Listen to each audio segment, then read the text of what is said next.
तो साधना चुनक ऋषि ने ऐसे ही वो खिचड़ी ज्ञान से साधना की, उससे सिद्धियां आ जाती हैं, एटम बम बन जाते हैं।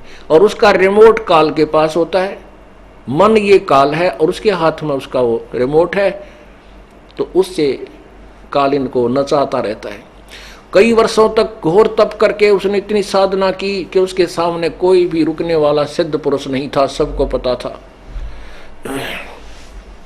एक मानधाता नाम के चक्रवर्ती यानी पूरी पृथ्वी के शासक थे। उदय अस्त में उसका शासन राज्य था।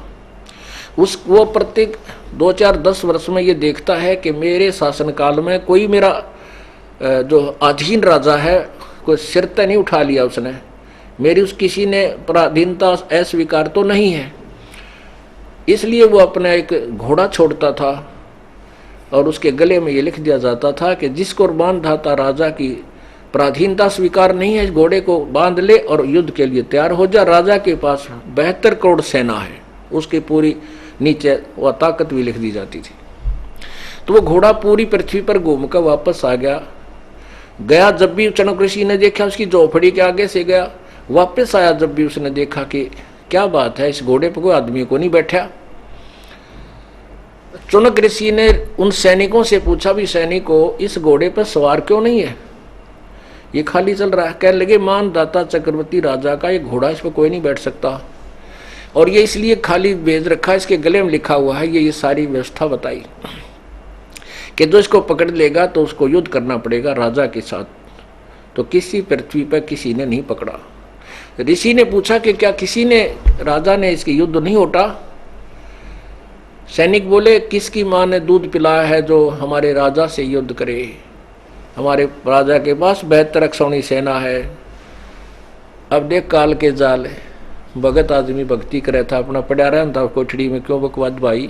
अब वो काल टेकन ना देता, अंगा पाक गया।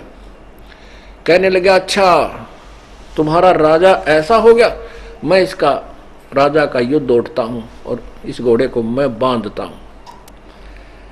वो सैनिक बोले, रे कंगाल, तेरे दाने तो खाने को नहीं और तू युद्ध उठ, चक्रवर्ती राजा का तेरी क्यों सामत आई है, पड़ा रहे। तो और बोला, भाई मेरे भाग में यह लिख रखी है, मन ने यो युद्ध उठ लिया। कह दे तेरे राजा को जाकर कह दो। अब सैनिकों ने वो घोड़ा बांध दिया, वहीं पर ले तेरी अभी आए आज्ञा लेकर तन समाराएंगे। अब वो राजा मानधाता चक्रवर्ती के पास गए। राजा ने सोचा, अभी आज एक आदमी ने आंख उठाई है तेरी तरफ, कल न दूसरे की हिम्मत पड़ेगी। तो अपने जो 72 करोड़ सेना के 4 टुकड़े बना लिए, 18-18 करोड़ के, एक 18 करोड़ की टुकड़ी भेज दी। उधर से ऋषि ने अपनी सिद्धि तक शक्ति थे, वो सारी उम्र के डड़े डोए थे, वो भक्ति करी थी, उसकी 4 पुतली बना ली, 4 एटम बम बना दिए सिद्धि थे, और एक पुतली छोड़ दी। उसके इतने रूप हो गए, 18 करोड़ सेना को कत्लेआम कर डाला। ऐसे 4 बार में राजा ने अपनी सेना भेजी, चारों बार में उस ऋषि ने उस 72 करोड़ सेना को काट डाला।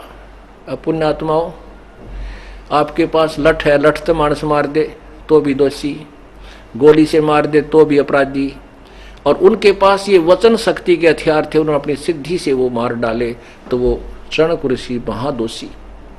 अब ठीक है, उसके जो ओम मंत्र के जाप से या जो हम बैठ कर जो तप किया उससे उसको स्वर्ग प्राप्ति होगी।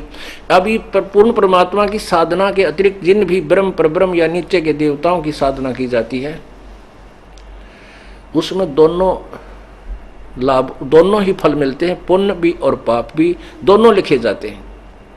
अब उस चुनक ऋषि के बैड अकाउंट में पापों में 72 करोड़ सेना की हत्या लिख दी गई। जब तक इसके पुण्य चलेंगे, इतनी अंडी पाक्या फिरा रहेगा, स्वर्ग में भी ठाठ करेगा, वहां देवता बन जाएगा, और उसके बाद जब इसकी दुर्गति शुरू होगी, कुत्ता बनेगा, सिर में कीड़े पड़ेंगे, खाज लगेगी, टांग टूटेगी, कांच लकड़ेगी। और जो सैनिक मारे थे इसके अंदर जो कीड़े पड़ के इसके सिर में चूट चूट कर खाएंगे। पुण्यात्माओं, इसलिए गीता के जी के अध्याय नंबर 7 के मंत्र नंबर 18 में कहा है कि मेरे वाली साधना भी अनुत्तम है, क्योंकि इसे मोक्ष नहीं है। और उधर से वो सारी पृथ्वी का शासक बनकर अंडी पाक रहा था, चक्रवर्ती राजा मानधाता, उसकी विरानवाटी हुई, 1 मिनट में वो खत्म हुआ और कितने गधे की जू नहीं पाओगा। मन तू बस रे, सुख सुख के सागर बस रे भाई, और न ऐसा जस रे। मन तू सुख के सागर बस रे भाई, और न ऐसा जस रे। भाई उदय अस्त बीच चक्कर चले थे, ऐसी जन ठकुराई। उदय अस्त बीच चक्कर चले थे, ऐसी जन ठकुराई।